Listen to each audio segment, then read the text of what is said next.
La paz de Cristo esté con ustedes, hermanos. Vamos a estudiar la palabra de Dios. Preparad el camino del Señor. Siempre les he dicho que en la palabra de Dios ya está escrito lo que la iglesia debe de hacer. ¿Qué tiene que hacer la iglesia? Y no hacer lo que hizo el pueblo de Israel en relación a la obediencia hacia nuestro Padre Dios. Obedecer. El pueblo de Israel es en la carne el ejemplo a seguir cuando se hicieron las cosas bien y no hacer las cosas que ellos hicieron mal para que nosotros no nos pase lo mismo. Ahora, así como está escrito en el pueblo, en relación con el pueblo de Israel, así pasa también. O sea, así como Israel fue fiel por un periodo de tiempo, también fue infiel. Así es la iglesia, hermanos. Entonces, pero debemos de preparar la visitación de Cristo Jesús a nuestros corazones. ¿Ok? Entonces, el ejemplo es Juan el Bautista. Lo que él predica, preparen el camino del Señor. Ya Cristo estaba en el mundo. Cuando él comenzó a predicar, ya Cristo estaba en el mundo.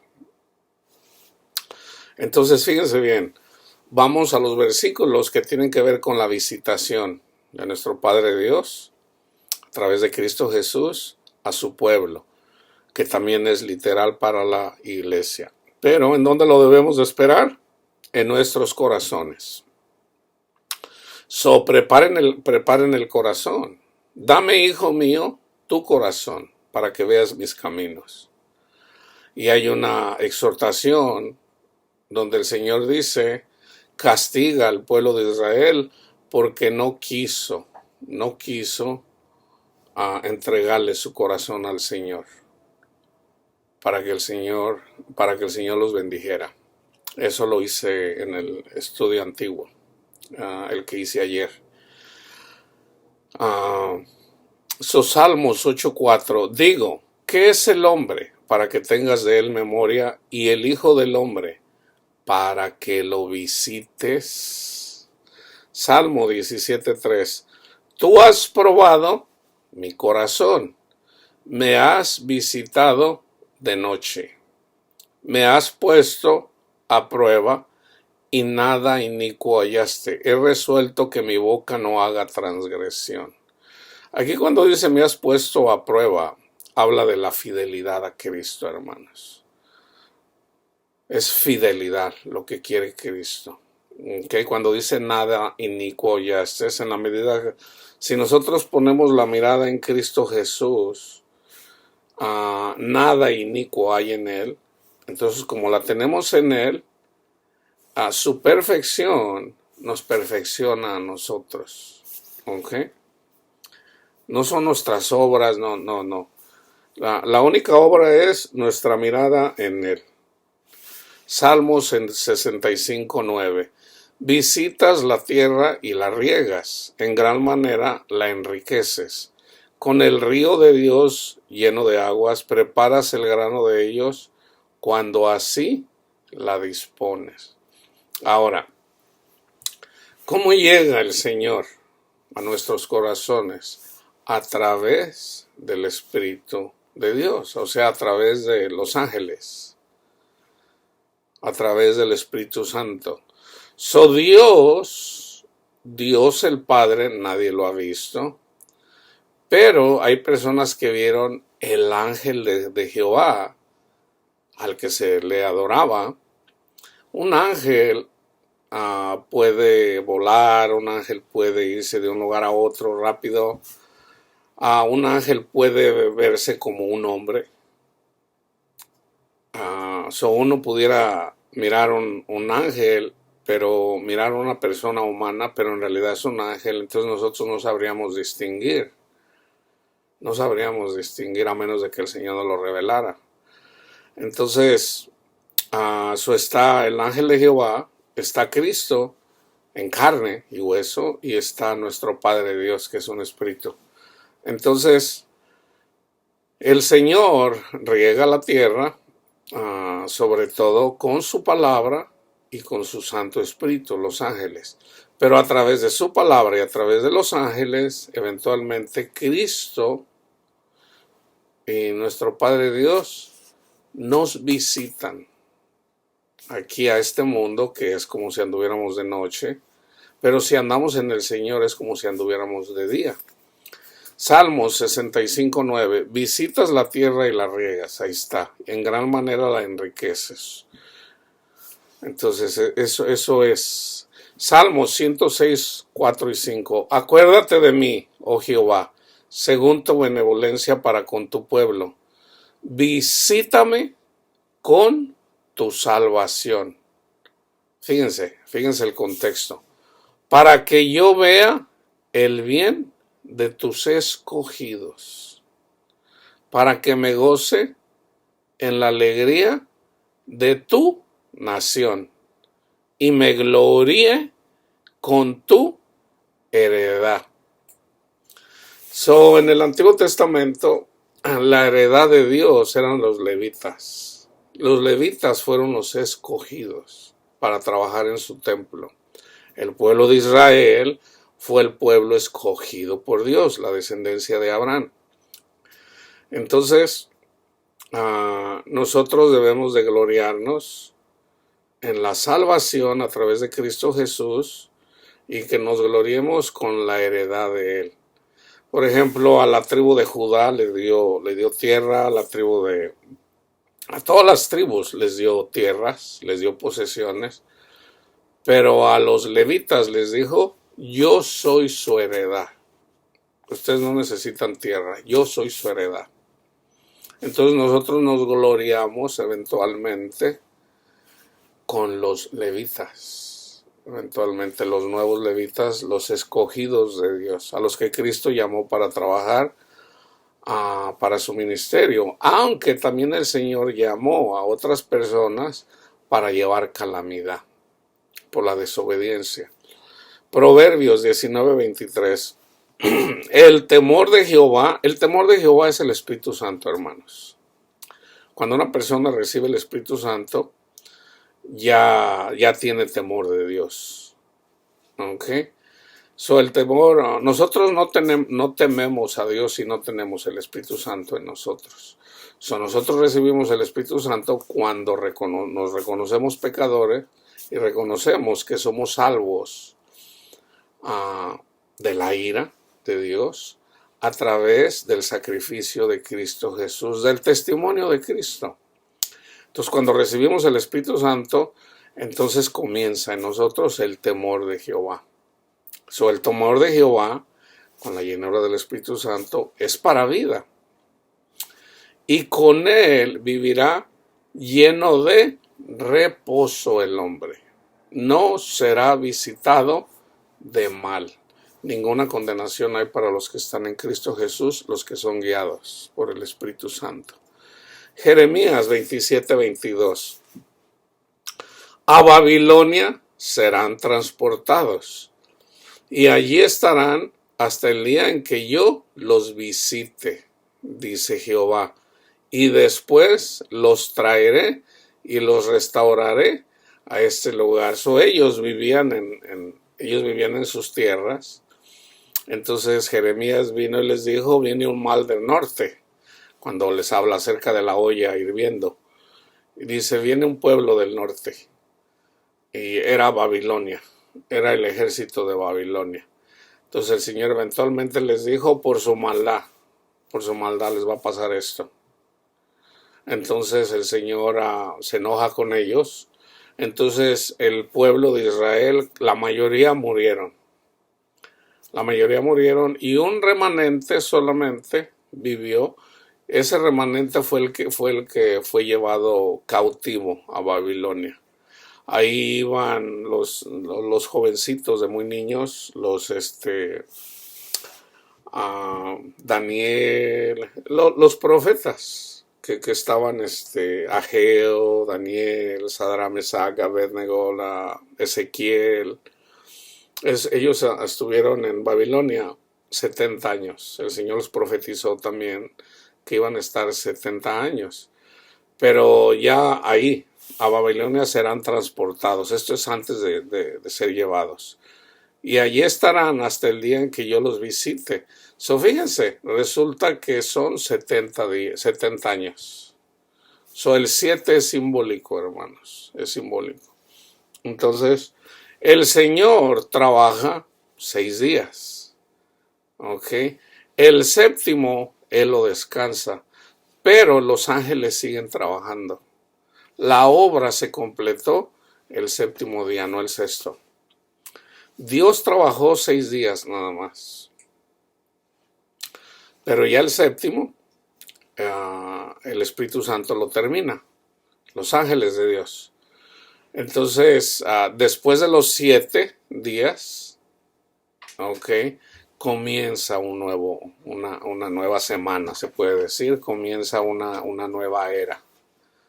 70 años es lo mismo. Después de 70 años, por medio de una persona, el Señor liberó al pueblo de Israel, eventualmente para que regresaran a Jerusalén. El pueblo había sido destruido. ¿Okay? Entonces, el templo de Jerusalén fue destruido. Ahí estaba profetizado. Ahí ya está profetizado que nosotros, el pueblo de Israel, el templo es destruido. Pero el Señor lo levanta una vez más. Ese templo, Cristo lo dijo, dice, danos una señal, destruyan ese templo y yo lo levanto en 3 días.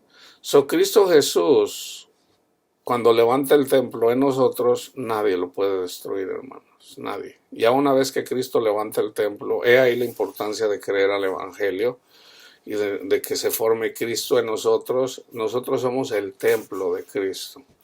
Pero si somos desobedientes, entonces va a pasar lo que pasó en el año 70. No hay necesidad de irnos a Babilonia. Lo que pasó en el año 70 de nuestra era. El templo fue destruido y murió, desapareció la nación de Israel. ¿Okay? Jeremías 29:10. Porque así dijo Jehová: cuando en Babilonia se cumplan los 70 años, yo los visitaré y despertaré sobre vosotros mi buena palabra para hacerlos volver a este lugar. En Ageo, ustedes pueden ver en Ageo lo que dice el Señor. El Señor empezó a hablar y les dijo, reconstruyan el templo. Pero ¿qué andaban haciendo ellos? Ellos andaban reconstruyendo sus casas y no tenían en cuenta el templo de Dios, o sea, el templo que había levantado Salomón, que había sido destruido. Las personas andaban afanadas, trabajando para hacer riquezas, levantando sus casas, pero al templo lo tenían olvidado. Entonces hay la importancia de nosotros pasar tiempo estudiando la palabra de Dios y orando, hermanos. Orando. Porque es a través del Espíritu Santo que preparamos el camino de nuestro Padre Dios para que Él venga y more en nuestros corazones. Eso es dar fruto. Eso es el fruto del Espíritu. O sea, los ángeles están trabajando con nosotros, pero si nosotros estamos escuchando, debemos de estar atentos a lo que nos dice el Espíritu Santo.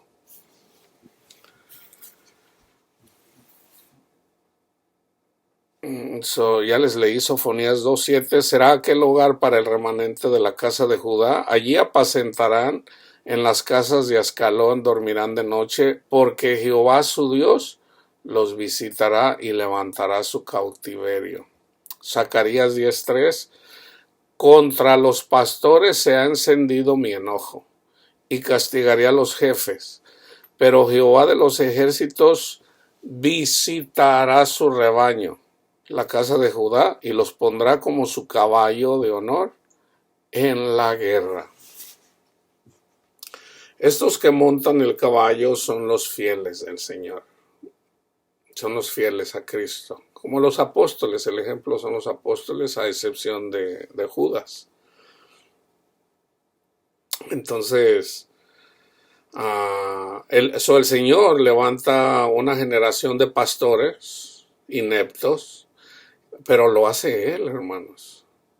Cristo es el que hace eso. ¿Para qué? Para castigar a todos los infieles. O sea, porque es solamente de labios que le hablan con palabras vanas al Señor. No es de corazón.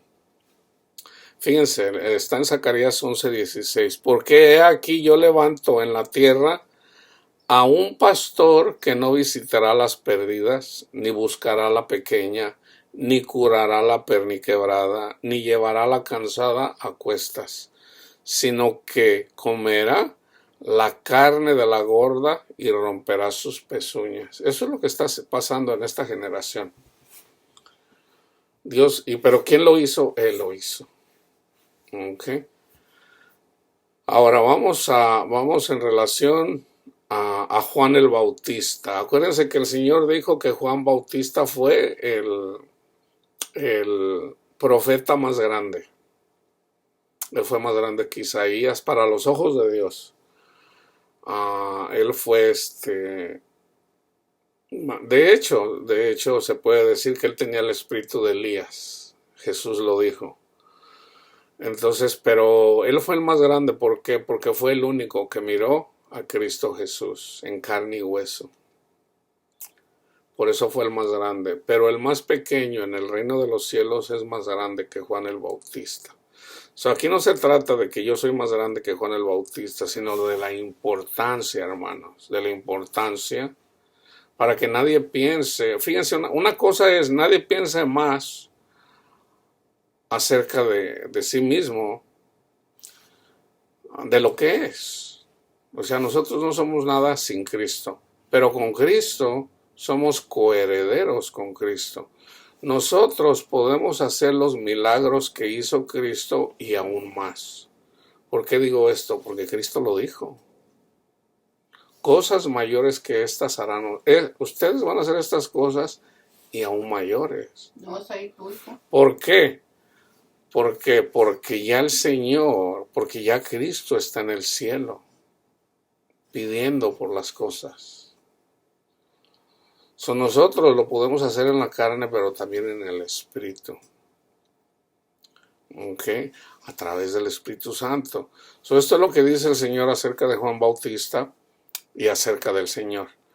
Lucas 1:67 al 80. Y Zacarías su padre fue lleno del Espíritu Santo y profetizó diciendo: Bendito el Señor Dios de Israel, que ha visitado y redimido a su pueblo, y nos levantó un poderoso Salvador en la casa de David su siervo, como habló por boca de sus santos profetas que fueron desde el principio. Salvación de nuestros enemigos, ¿se fijan? Yo por eso siempre les digo, hermanos, no se enfoquen en la salvación cuando se mueren. Eso no es correcto. O sea, los enemigos los tenemos ya, aquí, ahora. Todos los días tenemos enemigos.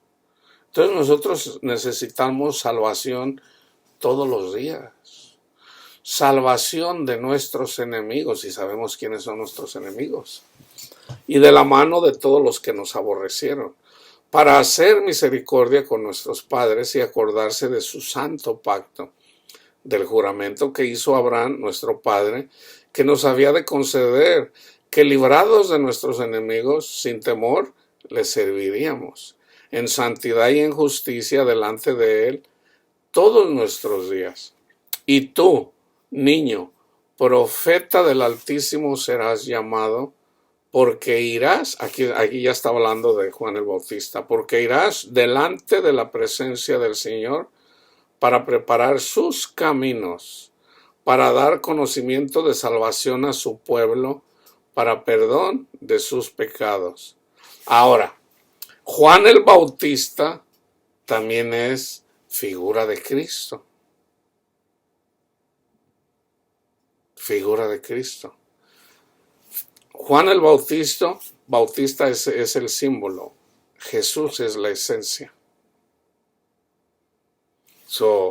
Se pudiera decir que está hablando también de Cristo Jesús como profeta, pero ya en relación al Padre, porque irás delante de la presencia del Señor para preparar sus caminos, para dar conocimiento de salvación a su pueblo, para perdón de sus pecados, por la entrañable misericordia de nuestro Dios con que nos visitó desde lo alto la aurora, para dar luz a los que habitan en tinieblas, en sombra de muerte.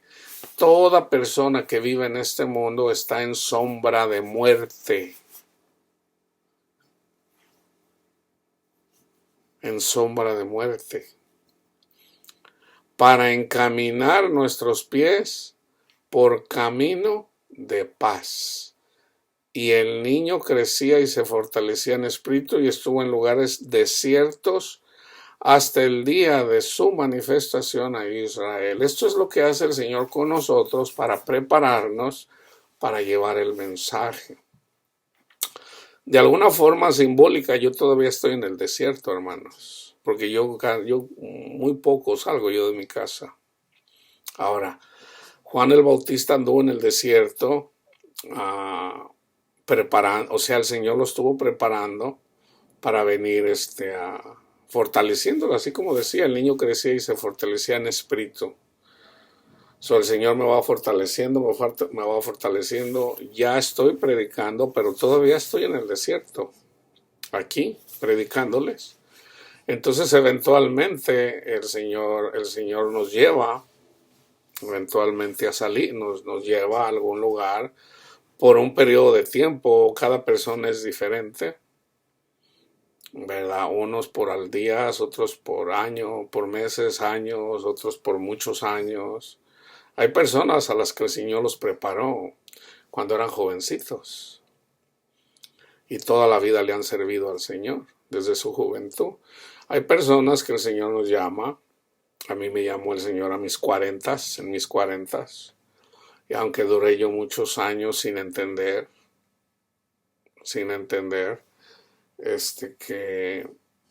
porque yo no me sentía digno. Yo desperdicié varios años, pero bueno, no entendía, ¿verdad? No lo entendía. Entonces, si ustedes no lo entienden, si el Señor te está llamando para que le sirvas, sírvele. No pierdas el tiempo, sírvele con tu corazón. Lo único que necesitas es, lo único que quiere Dios es tu voluntad, o sea, tu corazón. Señor, úseme. ¿Qué quiere que yo haga, Señor? Y deja que Él te diga. Él te va a ir guiando. Él te va a ir guiando. Entonces, algunas veces como que no estás muy seguro. Entonces, ¿qué tienes que hacer? Cuando no escuchas muy bien el mensaje, tienes que pasar más tiempo con el Señor. Tienes que mantener más tiempo en silencio, o sea, en el desierto. Sobre todo, si no sabes qué hacer, ponte a leer la palabra de Dios. Tú puedes pasarte todo un día si tú quieres, o toda una semana la palabra de Dios. El Señor te va a hablar. El Señor te va a hablar. Entonces, en la medida que te llenas de la palabra de Dios, eventualmente la voz se va haciendo más grande. Aquí no estoy hablando de locura, hermano. No estoy hablando de personas que oyen voces y que en realidad son demonios. No estamos hablando de que la voz del Espíritu eventualmente la vas a escuchar. Y cada vez la puedes escuchar mejor y lo vas a entender. Es muy difícil de explicarlo, pero las personas que escuchan al Señor lo entienden. Si yo voy a tratar aquí de explicar, no hay necesidad de explicarlo. Lo único que te puedo decir, si tu corazón está dispuesto, vas a escuchar la voz del Señor y el Señor te va a guiar. Entonces Él quiere tu corazón. Él quiere tu corazón. Dame, hijo mío, tu corazón, para que mires mis caminos. Entonces ya Él eventualmente te va a enseñar y te va a poner a trabajar de acuerdo a como Él quiera, ya sea pastoreando, enseñando, en el ministerio que Él quiera. Para dar conocimiento de salvación a su pueblo, para perdón de sus pecados, por la entrañable misericordia de nuestro Dios con que nos visitó desde lo alto a la aurora, para dar luz a los que habitan en tinieblas y en sombra de muerte, para encaminar nuestros pies por camino de paz. Y el niño crecía y se fortalecía en espíritu y estuvo en lugares desiertos hasta el día de su manifestación a Israel. So, el Señor viene, ¿ok? Entonces viene de dos formas. Primera forma es, el Señor va a liberar a muchas personas de las drogas. El Señor va a sanar muchas familias. Una de ellas es la mía. Es la mía. Entonces, a mi familia, con mi esposa. Pero hay personas que ni aún así van a creer. Entonces acuérdense, el Señor viene cuando las cosas no andan muy bien. Es cuando peor andan las cosas. Entonces ustedes estén dispuestos sus corazones para que el Señor les instruya. Vamos a ver una predicación de Juan el Bautista en Lucas 3 del 1 al 6. En el año 15 del imperio de Tiberio César, siendo gobernador de Judea Poncio Pilatos y Herodes tetrarca de Galilea y su hermano Felipe tetrarca de Ituria y de la provincia de Traconite y Lisanias tetrarca de Abilinia, y siendo sumos sacerdotes Anás y Caifás, vino palabra de Dios a Juan, hijo de Zacarías, en el desierto. Y él fue por toda la región contigua al Jordán, predicando el bautismo de arrepentimiento para perdón de pecados, como está escrito en el libro de las palabras del profeta Isaías, que dice, voz del que clama en el desierto. Acuérdense, vamos a mirar los tiempos, los lugares. Egipto simbólicamente es el lugar en donde están esclavizados, así como Babilonia también, es igual, es lo mismo. Egipto y Babilonia es lo mismo. Cuando salen de Egipto pasan por el Mar Rojo. Cuando pasan del Mar Rojo, entonces llegan al desierto en Arabia Saudita. Entonces tienen que pasar el desierto para llegar a la tierra prometida, que también de alguna forma es semiárida, aunque había valles, muy lugares en donde había buena, se puede decir, buena tierra para cosechar. Es la buena tierra, la tierra de Israel, en comparación con el desierto del norte de Arabia Saudita.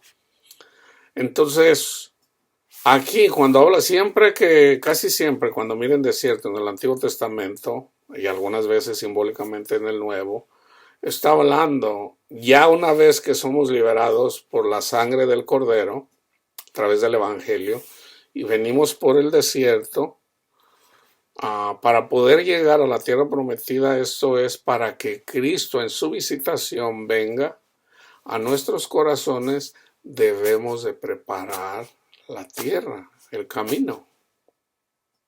Pero ya no lo hacemos solo, lo hacemos con la ayuda del Espíritu Santo. Por ejemplo, fíjense, simbólicamente, viene una persona y le dice, maestro bueno, ¿qué tengo que hacer para heredar la vida eterna? Y le dijo, ¿por qué me llamas bueno? Nadie es bueno. Cumple los mandamientos. O sea, ama a Dios y ama a tu prójimo. Y él dice, yo amo a mi prójimo, Señor. Entonces fíjense lo que dice ahí. Y Jesús le amó. ¿Por qué? Porque ya estaba amando a su prójimo. De alguna forma conocía la ley. Entonces una persona que no sabe la ley, Jesús no lo conoce. Jesús no lo conoce. Entonces le dice, te falta uno. Te falta uno. El Espíritu Santo hace eso con nosotros, hermanos. Okay. Nosotros no somos salvos, no somos justificados por cumplir la ley. Pero en la palabra de Dios, nosotros leemos que Cristo dice, un mandamiento nuevo les doy. Olvídense ya de la ley antigua. Un mandamiento nuevo les doy. Ámense los unos a los otros. Entonces, si amamos y hacemos lo que está escrito, dicho por Cristo, nosotros debemos de amar, debemos de de perdonar, para preparar la venida de nuestro Padre Dios y Cristo Jesús. Ya el Espíritu Santo, los ángeles están con nosotros. Los ángeles nos van a ayudar a preparar el camino. O sea, hagan de cuenta, ¿quién estaba con Juan el Bautista? Era Elías, el espíritu de Elías. O sea, el ángel de Elías estaba con Juan el Bautista preparando el camino del Señor. O sea, preparando el camino de Cristo. ¿Ok? Entonces fíjense lo que dice Juan. Y él fue por toda la región contigua al Jordán, predicando el bautismo de arrepentimiento para perdón de pecados. Si tú no recibes el Espíritu Santo, ¿cómo recibes el Espíritu Santo? Por escuchar el Evangelio. Si tú escuchas el Evangelio, como consecuencia recibes el Espíritu Santo. El Espíritu Santo te va a ayudar a arrepentirte. Está en Romanos 3, 4 o 5, algo así. Dice, hombre, ¿ignoras tú que la benignidad de Dios te guía al arrepentimiento? Lo que nos guía al arrepentimiento, a dejar las cosas de este mundo, es la benignidad de Dios. Pero ¿cómo conocemos la benignidad de Dios? A través del Espíritu Santo. Es a través del Espíritu Santo. Como está escrito en el libro de las palabras del profeta Isaías, que dice, voz del que clama en el desierto, preparar el camino del Señor. Estamos en el desierto, la tierra prometida es Cristo y nuestro Padre Dios, en este mundo. Aunque la verdadera es cuando le veamos tal cual es. No en parte solamente, no como en un espejo, sino tal como Él es. Esa es la verdadera tierra prometida. Pero nosotros ya podemos entrar en la tierra prometida aquí. La tierra prometida en este mundo es el fruto del Espíritu: amor, gozo, paz, paciencia, benignidad, bondad, fe, mansedumbre, templanza. Entonces, hagan de cuenta que el Espíritu Santo, la palabra de Dios nos dice, voz del que clama en el desierto, preparar el camino de Jesús. Preparen su corazón para Jesús en su visitación. Enderezad sus sendas. Perdona lo que tienes que perdonar. Ama a tu prójimo. Deja el mundo. De tu corazón, aborrece el mundo. Si no puedes, reconócelo y dile, Señor, yo amo el mundo, pero yo lo quiero seguir a usted, Señor. No sé cómo, no comprendo, pero yo amo el mundo, Señor. Usted lo sabe, pero yo lo quiero seguir a usted, Señor. Enséñeme, Padre, y deja que Él obre en ti.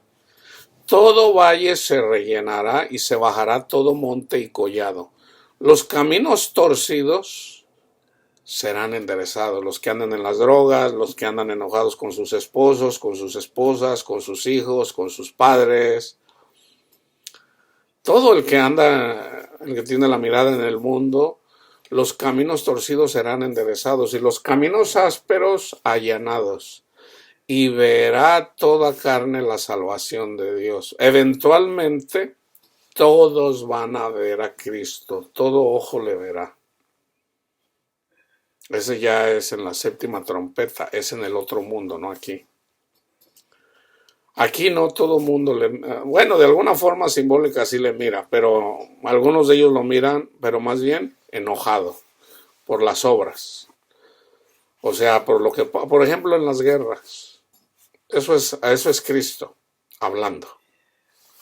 ¿Okay? Lucas 7 del 11 al 17. Aconteció después que iba a la ciudad que se llama Naín, e iban con él muchos de sus discípulos y una gran multitud. Cuando llegó cerca de la puerta de la ciudad, he aquí que llevaban a enterrar a un difunto, hijo único de su madre, la cual era viuda. ¿Se acuerdan que el Señor tiene cuidado de las viudas y de los huérfanos? Y había con ella mucha gente de la ciudad. Y cuando el Señor la vio, se compadeció de ella y le dijo, no llores, no llores. Estaba profetizado que Él era el Salvador de las viudas y de los...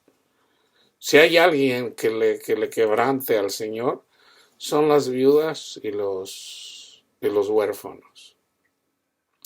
No llores. Y acercándose, tocó el féretro, y los que lo llevaban se detuvieron y dijo, joven, o sea, su hijo muerto, joven, a ti te digo, levántate. Entonces se incorporó el que había muerto y comenzó a hablar, y lo dio a su madre. Y todos tuvieron miedo y glorificaban a Dios diciendo, fíjense bien, un gran profeta se ha levantado entre nosotros. Es el que había profetizado Moisés en Deuteronomio 18. Y Dios ha visitado a su pueblo. Cuando Jesús visitó al pueblo y se manifestó, ¿qué hizo? Resucitó a un muerto. ¿Quiénes son los muertos? Los que andan muertos en sus pecados. El Señor va a levantar a muchos de los muertos en esta generación. A los que tienen la esperanza en Cristo, a los que tienen sus familias rotas, no pierdan la fe, hermanos, hermanas, no la pierdan. Jesús es nuestra esperanza. Y se extendió la fama de Él por toda Judea y por toda la región de alrededor. En Lucas 19, del 28 al 44, dicho esto, iba adelante subiendo a Jerusalén, y aconteció que llegando cerca de Betfagé y de Betania al monte que se le llama de los Olivos, y envió dos de sus discípulos, diciendo, id a la aldea de enfrente, y al entrar en ella hallaréis un pollino atado, en el cual ningún hombre ha montado jamás. Desatadlo y traedlo. Si alguien os preguntara por qué lo desatáis, le responderán así, porque el Señor lo necesita. Fíjense, hermanos, ayer estaba meditando sobre este versículo. De hecho, yo no había leído en el contexto, porque yo les quise dar el contexto de un versículo, pero era precisamente un versículo que estaba yo meditando ayer acerca de cómo Dios menciona, Dios habla y tiene cuidado de los homosexuales. La última cena, donde hizo Jesús el nuevo pacto, era en la casa de un homosexual. Ok. Esto no lo comprende la mayoría de la iglesia. Pero era la casa de un homosexual. Jesús no vino a condenar a nadie. Él no vino a condenar a nadie. Él vino a salvarnos. Él murió por todos. Fíjense bien. Para darles algo de contexto, tenemos que estudiar la cultura. En la cultura, si ustedes se acuerdan, ¿quién era la que andaba sacando agua cuando iba para el norte Jesús? Para Samaria. La mujer samaritana era una mujer. Eran las mujeres las que iban por el agua. Las mujeres lavaban la ropa, las mujeres lavaban los trastes, ellas acarreaban el agua. Entonces, no era un trabajo de los hombres. Pero, los homosexuales, vamos a decir una mujer en un cuerpo de un varón, es una mujer. Entonces, fíjense quién aparece en esta escena, ¿ok?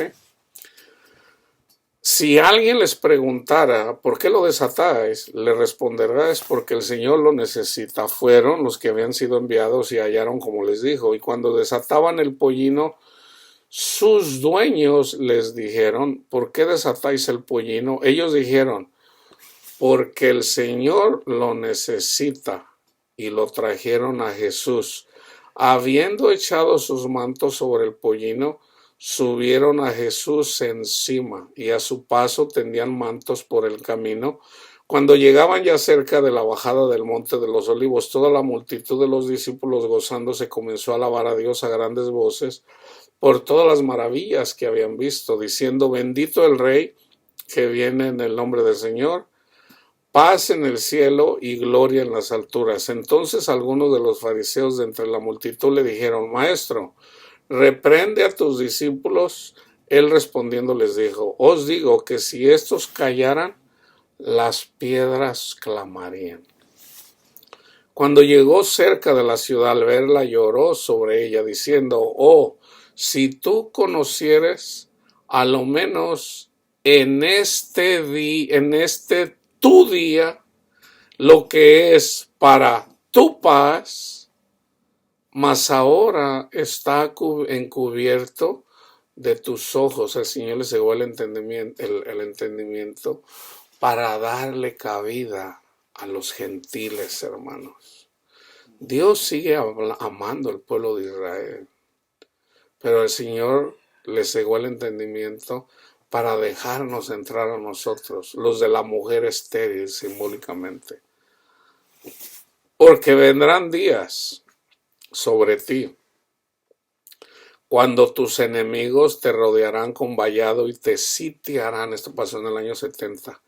Y por todas partes te estrecharán, te derribarán a tierra y a tus hijos dentro de ti, y no dejarán en ti piedra sobre piedra, por cuanto no conociste el tiempo de tu visitación.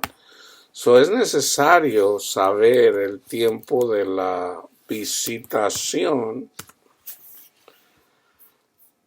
porque si no, entonces cuando vienen los demonios y cercan, y ahorita ya los demonios tienen cercada a la iglesia en esta generación, ahí viene la destrucción. Déjenme darles el versículo que les decía en relación a donde se comió la última cena. Marcos 14:13. Y envió 2 de sus discípulos y les dijo: id a la ciudad y os saldrá al encuentro un hombre que lleva un cántaro de agua, seguidle. Y envió 2 de sus discípulos y les dijo: id a la ciudad. Si ustedes se fijan en el contexto, el primer día de la fiesta de los panes sin levaduras, cuando sacrificaban el cordero de la Pascua, sus discípulos dijeron: ¿dónde quieres que vayamos a preparar para que comamos la Pascua? Y envió 2 de sus discípulos y les dijo: id a la ciudad y os saldrá al encuentro un hombre que lleva un cántaro de agua. Seguidle. Y donde entrare, decida al señor de la casa: el maestro dice, ¿dónde está el aposento donde he de comer la Pascua con mis discípulos? Y él les mostrará un gran aposento alto ya dispuesto. Preparad para nosotros allí. El Señor fue a la casa donde vivía un homosexual, para que vean cómo es Cristo. Esto no lo capta una persona, cualquier persona. Las escrituras son de interpretación a través del Espíritu Santo, hermano, no es de interpretación privada.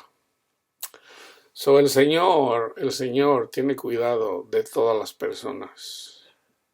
Yo quiero hacer esta aclaración aquí otra vez. En Hechos 10, Pedro tuvo una visión. Y en esa visión, el Señor, ahí había de toda clase de personas simbólicas. De toda clase de personas. Adúlteros, prostitutas, de toda clase de personas. Todo ser humano está ahí. Que no son israelitas, o sea, gentiles. Y entonces le dijo: mata y come. ¿Qué quiere decir? predícales el evangelio y convive con ellos. Ten comunión con ellos. Y Pedro le dijo, no, Señor, porque yo no he comido comida impura. Y el Señor le dijo, lo que yo he purificado, ¿que Cristo no murió por los homosexuales también? Lo que yo he purificado, no le llames impuro. Cristo murió por todos. Ahora, ¿cuáles son los homosexuales que no son salvos? Los que no aman. Eso es lo que dice el contexto cuando dice no erréis. O sea, no. En 1 Corintios 6 dice los adúlteros ni los homosexuales. De hecho, la palabra homosexual es una palabra nueva. Tiene apenas como 200 años. Pero se entiende, es una palabra en donde habla de una persona que tiene sexo de un hombre con un hombre o una mujer con una mujer. En el contexto dice, esto eran ustedes, esto eran algunos de ustedes, o esto eran ustedes. Por ejemplo, yo era adúltero, yo fui ladrón, aunque no era el pecado por el que pero sí robé. Yo sobre todo era adúltero, idólatra. Los idólatras no heredamos el reino de Dios. Ahora, ¿qué hace que yo no herede el reino de Dios? En el contexto de 1 Corintios 6 es, no están amando. No están amando. Se están peleando, no están amando. O sea, un homosexual que sigue al Señor y no perdona, no se le van a perdonar sus pecados. Un adúltero que no perdona, que no ama, no se le van a perdonar sus pecados. Un mentiroso que no ama, que no perdona, no se le van a perdonar sus pecados si no está amando. O sea, todos somos pecadores ante los ojos de Dios. El Señor quiere que amemos. Cuando no amamos, ahí es donde dice Pablo, no erréis. O sea, no se equivoquen. No se equivoquen. O sea, ustedes no van a entrar en el reino de Dios. ¿Por qué? Porque no están amando. No están amando. El pecado no es ser homosexual, el pecado no es ser adúltero, el pecado no es ser esto. El pecado es que no estás amando. No estás amando. Entonces, pero cuando ama una persona, ¿quién la va a culpar de sus pecados? ¿Quién va a acusar a una persona que está obedeciendo a lo que Cristo dice? Entonces, bueno, yo quería compartir eso. Hechos 15:4. Simón ha contado cómo Dios visitó por primera vez a los gentiles para tomar de ellos pueblo para su nombre. Y esto medítenlo, hermanos. Primera de Pedro 2, 11 y 12. Mediten estos versículos. Amados, yo os ruego, como a extranjeros y peregrinos, que os abstengáis de los deseos carnales, adulterio, fornicación, inmundicia, lascivia, que batallan contra el alma, manteniendo buena vuestra manera de vivir entre los gentiles, para que en lo que murmuran de vosotros como de malhechores, glorifiquen a Dios en el día de la visitación al considerar vuestras buenas obras. Mediten ese versículo sobre todo. ¿Okay? Y yo voy a cerrar con Isaías 40 del 1 a 11 donde estaba profetizado. Consolaos, fíjense bien y también mediten eso, consolaos, pueblo mío, dice vuestro Dios. Hablad al corazón de Jerusalén, decidle a voces que su tiempo es ya cumplido, que su pecado es perdonado, que doble ha recibido de la mano de Jehová por todos sus pecados. Voz que clama en el desierto, preparad camino a Jehová, enderezad calzada, en la soledad a nuestro Dios. Todo valle sea alzado, y bájese todo monte y collado. O sea, aquí cuando habla de todo monte y collado, orgullo, hermano, es orgullo. Todo el orgulloso, deje el orgullo. Deja el orgullo. El ejemplo más claro del orgullo era el orgullo de los fariseos. Ellos despreciaban a los gentiles porque ellos eran descendientes de Abraham, pero ellos despreciaban a sus hermanos porque ellos se lavaban las manos, porque no comían carne de puerco, y sobre todo porque guardaban el sábado. Si hay un pecado que más sale ahí, es el sábado. Y resulta que ellos no entendían el sábado.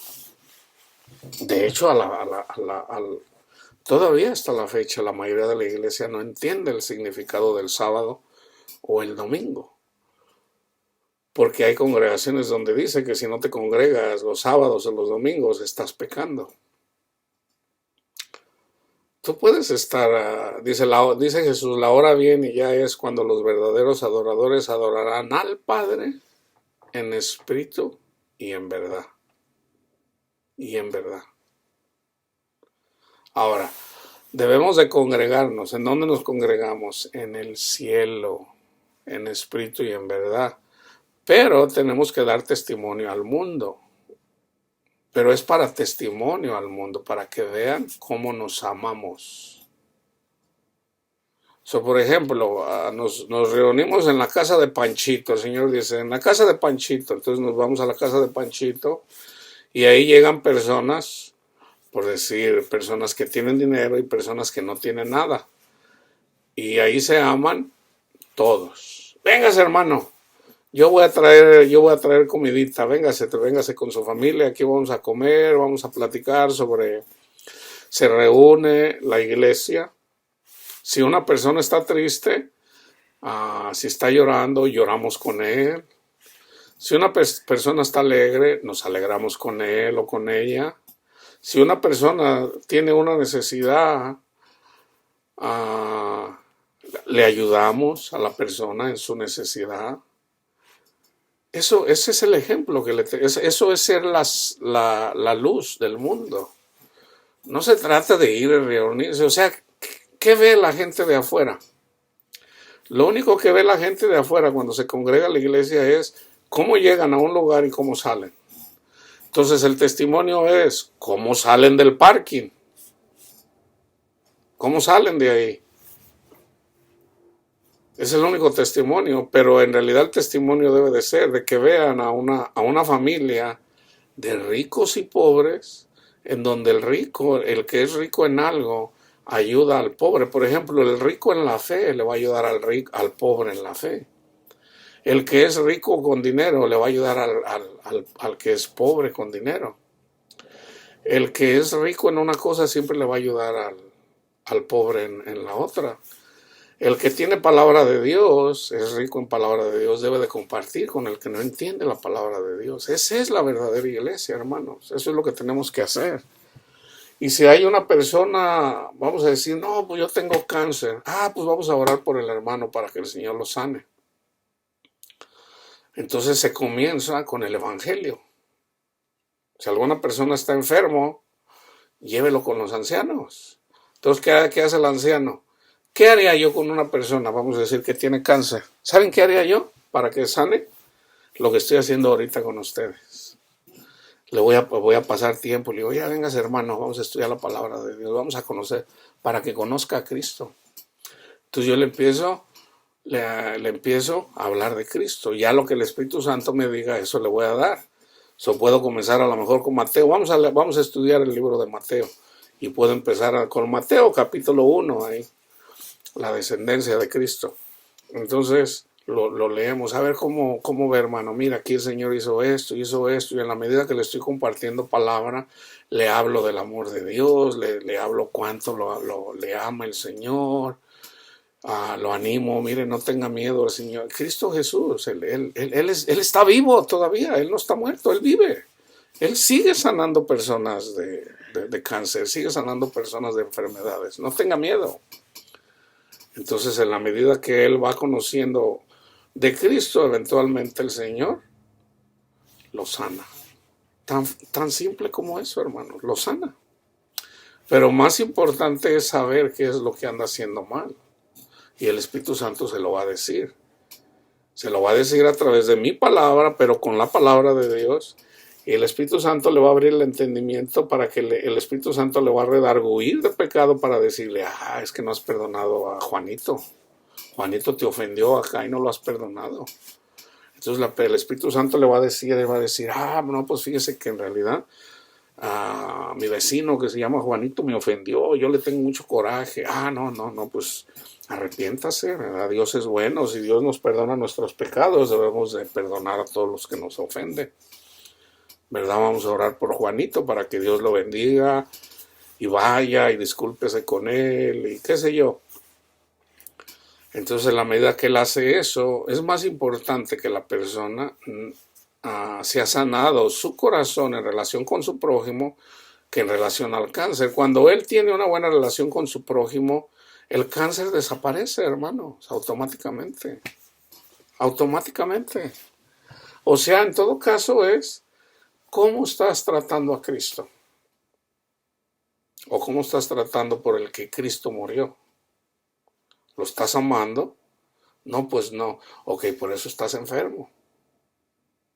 Entonces, ahora, algunas veces la enfermedad viene no necesariamente porque alguien se está portando mal, sino más bien para aumentar la fe de la gente alrededor de ellos. Como en el caso de Pablo. A Pablo lo metieron a la cárcel y le decían, Pablo, no vayas, mira, el Espíritu Santo dijo que te va a pasar esto. Pero ya el Señor le había dicho, mira, ve y dales testimonio de mí allá en Roma. Y lo metieron a la cárcel. Y resulta que en la cárcel el Señor tenía un trabajo para él. La gente que tenía miedo a predicar, cuando vieron a Pablo que no era miedoso y llegó y él seguía predicando, aún en la cárcel, pues la gente se animó. Si Pablo está en la cárcel no le da miedo, no, yo menos, órale, vámonos. Y la gente se animaba. ¿Y qué más hizo? Pablo escribió cartas El Señor lo quería en la cárcel, o sea, lo quería en un lugar, así como el Señor me tiene aquí ahorita en mi casa, que no salgo mucho. ¿Para qué? Para compartirles palabra a ustedes. Entonces aquí dice, todo valle se ha alzado y bájese todo monte y collado. Lo torcido se enderece y lo áspero se allane. Se manifestará la gloria de Jehová y toda carne juntamente la verá porque la boca de Jehová lo ha hablado. Voz que decía, da voces, y yo respondí, ¿qué tengo que decir a voces? Que toda carne es hierba, y toda su gloria como flor del campo. La hierba se seca, la flor se marchita, porque el viento de Jehová, o el Espíritu de Jehová, sopló en ella. Ciertamente como hierba es el pueblo.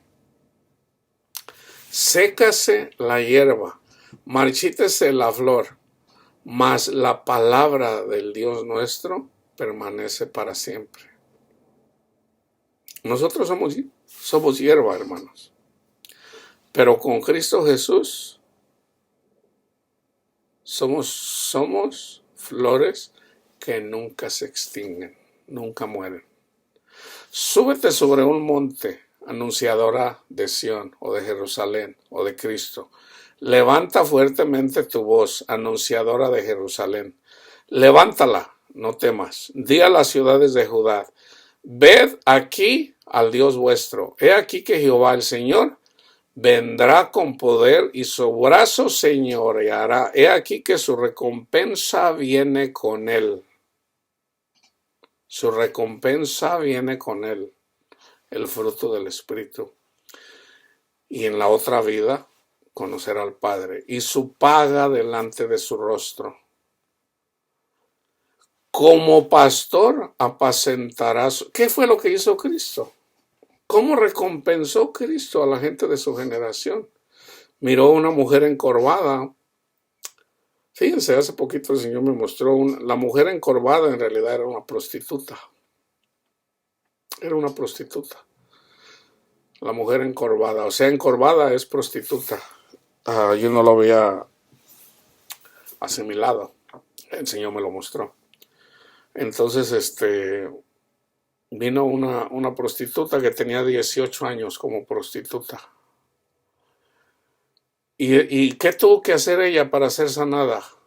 Estar frente de Cristo es todo. La gente que no creía en Cristo andaban en sus casas, andaban trabajando, así como los fariseos. Los fariseos mandaban, a ver, vayan a mirar a ese mentiroso ahí que anda profanando ahí, vayan y vigílenlo. No creyeron en Jesús como el Mesías. Entonces esta mujer que estuvo presente donde andaba Jesús, tenía como 18 años de prostituta y el Señor le dijo, tus pecados te son perdonados. Jesús la sanó. ¿Y quién la tenía así? Satanás. Y los fariseos se enojaron porque la sanó en sábado. Esa es la recompensa de los que están buscando a Cristo. O sea, te va a sanar de tus aflicciones, te va a sanar de lo que te duele, te va a sanar de tus enfermedades. Cristo vive, hermanos. No es para que aceptemos las enfermedades así y seguir, ay, hasta, bueno, gloria a Dios, lo voy a sufrir por... No, Cristo vino a sanar a su pueblo. Como pastor apacentará su rebaño, en su brazo llevará los corderos y en su seno los llevará. Pastoreará suavemente a las recién paridas, las ovejitas. Las pastoreará él. Entonces, debemos de tener en cuenta eso, hermanos. Debemos de preparar el camino del Señor. Cristo viene, nos visita, damos fruto, okay, pero el Señor quiere más fruto. Un árbol no solamente se le corta una vez, ¿no? Cristo se va formando en nosotros. No quiere decir que un día nosotros, en un día ya tenemos amor, gozo, paz, paciencia, benignidad, bondad, fe, mansedumbre y templanza. En un día, no. No, necesitamos el amor. Un día damos amor, fruto del amor, otro día damos fruto de fe, otro día damos fruto de templanza. Entonces, a ver. Yo tengo la paciencia estoy esperando la venida de Cristo. Yo estoy esperando la venida de Cristo. O sea, hasta que me muera, hasta que el Señor diga, ya, órale. Porque es la venida de Cristo, la visitación es a nuestro corazón. Cristo ya vive en mi corazón. Ya está en mi corazón, aunque duerme en mi corazón. ¿Cuándo se va a manifestar? Cuando lo necesite. ¿Cuándo lo voy a necesitar? Ahí cuando soy débil. Ahí donde soy débil, ¿qué debo de hacer? Gozarme. Me voy a gozar. Me gozo en mis debilidades para que el poder de Dios se manifieste en mí. Cristo no va a estar ahí, vamos a decir, haciendo cosas en donde pues no se necesita. O sea, si yo tengo paz en el Señor. El Señor me da la paz. Pero viene una tribulación, así vamos a decir, como la que tuvo Pedro. Lo metieron a la cárcel por predicar la palabra de Dios. Y cuando estaba en las cadenas, él era débil, pues lo tenían en la cárcel y encadenado. Imagínate, pues ahí estaba, esperando, pues ya ver al Señor que haga. Y vino un ángel, ahí está el poder de Dios, vino un ángel y lo sacó de la cárcel. y pasó por las paredes como el ángel. Eso así es, hermano, Dios así obra. Ese es el poder de Dios en nosotros cuando nosotros tenemos la confianza en Él.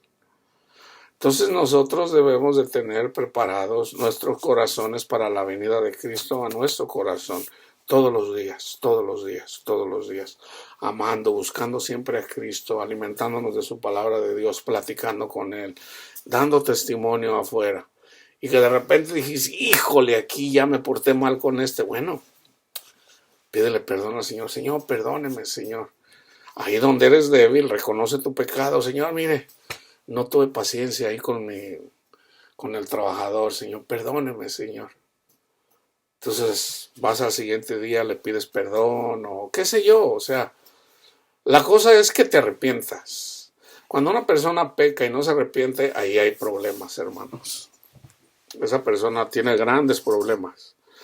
O sea, porque el Espíritu Santo siempre nos va a ayudar para arrepentirnos de lo que hacemos mal. Pero si una persona peca y no se arrepiente, algo anda mal ahí. Muy probablemente anda en un evangelio diferente, anda presumiendo sus obras y no necesariamente las virtudes de Cristo. Entonces ese es el problema. Entonces, y tú le puedes compartir el evangelio. No, usted cállese, usted no sabe nada. Entonces, ¿qué va a pasar con esa persona? Tú mismo vas a mirar la recompensa de los impíos. Entonces lo vas a ver cuando eventualmente le vengan las plagas, va a sufrir, y ahí cuando esté ahí, ¡ay! A lo mejor te dice, hermano, ore por mí. Predícale a Cristo, una vez más.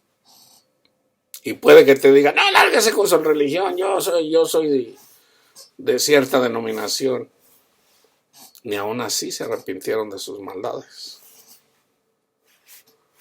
Entonces, ¿qué le viene? Un castigo peor, porque todavía sigue siendo orgulloso.